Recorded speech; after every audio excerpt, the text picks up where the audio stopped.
Hello మామ అందరికి ఈ రోజు అయితే మనం ఎక్కడికి వచ్చామో ఈ వీడియోలో అయితే చూసేద్దాం. ఈ పాటికే మీకు అర్థమైపోయి ఉంటుంది కదా మామ, కలియుగ దైవం శ్రీ వెంకటేశ్వర స్వామి కొలువై ఉన్న పుణ్యక్షేత్రం మన ఆంధ్రప్రదేశ్లో ఎంతో ప్రసిద్ధి చెందిన ద్వారకా తిరుమల. దీన్నే అందరూ ఎంతో భక్తిగా చిన్న తిరుపతి అని కూడా పిలుస్తారు. తిరుపతి వెళ్ళలేని వారు లేదా అక్కడ మొక్కులు తీర్చుకోలేని వారు ఇక్కడికి వచ్చి స్వామివారిని దర్శించుకుంటే అదే పుణ్యం లభిస్తుంది నమ్ముతారు.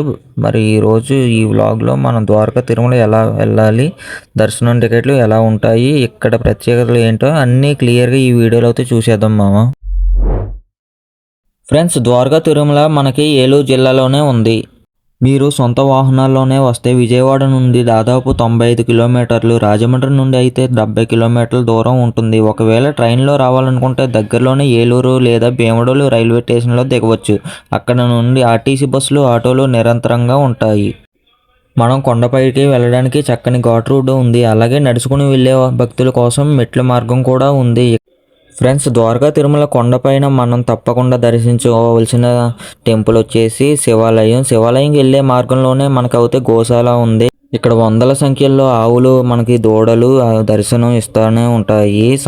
ఇక్కడికి వచ్చే భక్తులు గోమాతలకు గ్రాసం తినిపించి వాటి చుట్టూ ప్రదక్షిణలు చేసే మొక్కు తీర్చుకుంటూ ఉంటారు. ఇక్కడికి వస్తే మనసుకు ఎంతో ప్రశాంతంగా లభిస్తుంది. ముఖ్యంగా పిల్లలతో వస్తే వాళ్ళకి ఇక్కడ దూడలను చూసి చాలా సరదాగా పడతారు. మీరు గోవుల మేత కోసం ఫండ్ కూడా ఇవ్వచ్చు. ఇక్కడ కొండపైకి వెళ్ళాక మీకు అసలు టైమే తెలియదు. గుర్రాలు ఒక పక్కనేమో గోశాల, ఇంకా మరో పక్కనేమో ఏనుగు, ఇంకా వీటితోనే టైం అవుతే గడిచిపోద్ది. కొండ కిందకి దిగే మార్గంలోనే మనకి అన్నదానం కూడా పెడతారు.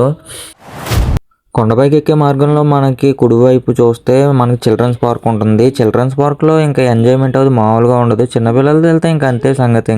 ఇంకా బయటికే రాము, టైం అస్సలు తెలీదు. ఇక్కడ బోన్లో కుందేలు పిల్లలతో పాటు వేరే కూడా ఉన్నాయి. అవేంటో మీకు తెలిస్తే కామెంట్ అయితే చేసేమామా. ద్వారకా తిరుమలలో ఈ ఏనుగుని ఎంతమంది చూశారు? దాదాపు ఈ ఏనుగుకి 50 సంవత్సరాలంట. ఇప్పుడు అయితే వాచీలు, సెల్ ఫోన్లో టైమింగ్ అయితే చూసుకుంటున్నాం. ఇంతవరకు అయితే దీని మీద సన్సెట్ పడితే దాన్ని బట్టి టైం అయితే చూసుకునేవారు అనమాట. ఇంకా కొండపైన శివాలయం వరకు అయితే ఫ్రీ బస్ అయితే ఉంటుంది. ఇంకా మేము శివాలయం కూడా వెళ్ళిపోయాం. అక్కడ శివాలయం చాలా ఫేమస్ కొండపైన. మీలో ఎంతమంది వెళ్ళారు మాకు శివాలయంకి?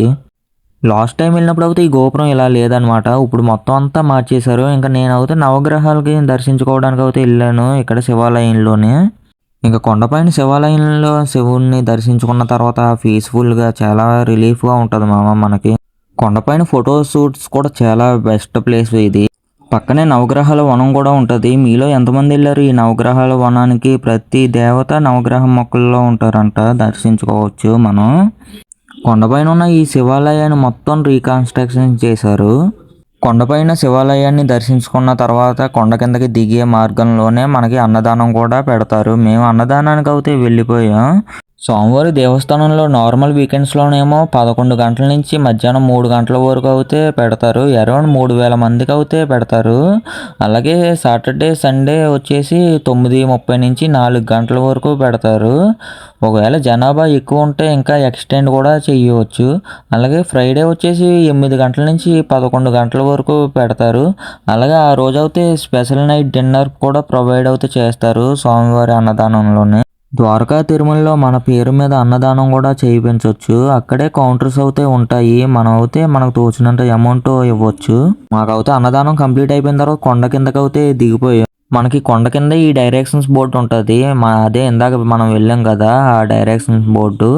ఇంకా భోజనం విషయానికి వస్తే మనకైతే చక్కెర పొంగలి, స్వీట్స్ ఇలా చాలా రకాలు అయితే పెట్టారు.